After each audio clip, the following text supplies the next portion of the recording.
A good template is more than a CAD drawing. It's going to be all of the relevant information necessary for a successful install.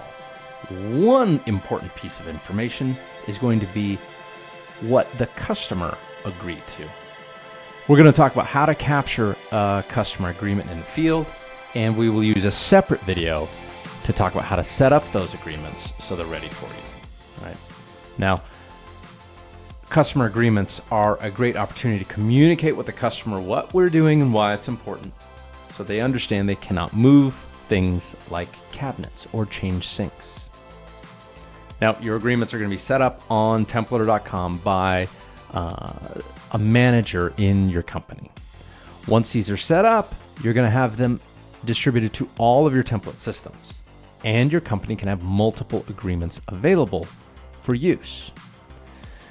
The agreements are used on LT3Raptor in the field.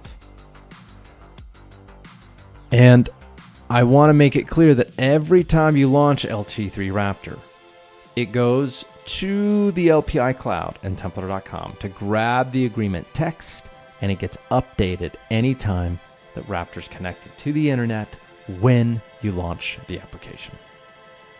So let's go ahead and jump into LT3Raptor and see how it all works. I have a simple kitchen layout with a farm sink.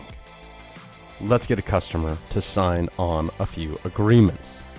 We'll go into the Details tab and come all the way over to Agreements. I'll add a sign-off, and we'll pick what might be necessary. I've got these two agreements that would be appropriate for this job. I want the customer to sign each of these agreements. We'll hit Next. Now, the customer will just type in their name once. Let's pretend we've got a high-profile client here, and then the customer will sign once. We'll hit Next. Then the customer has an opportunity to read through the agreement.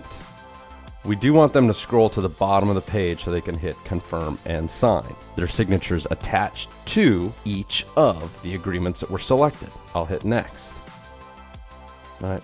We cannot hit Confirm and Sign until they either scroll to the bottom or hit the button that says To Bottom. Now we can hit Confirm and Sign. Next, once both agreements are signed, we'll hit Next and save the agreements. It's just that simple.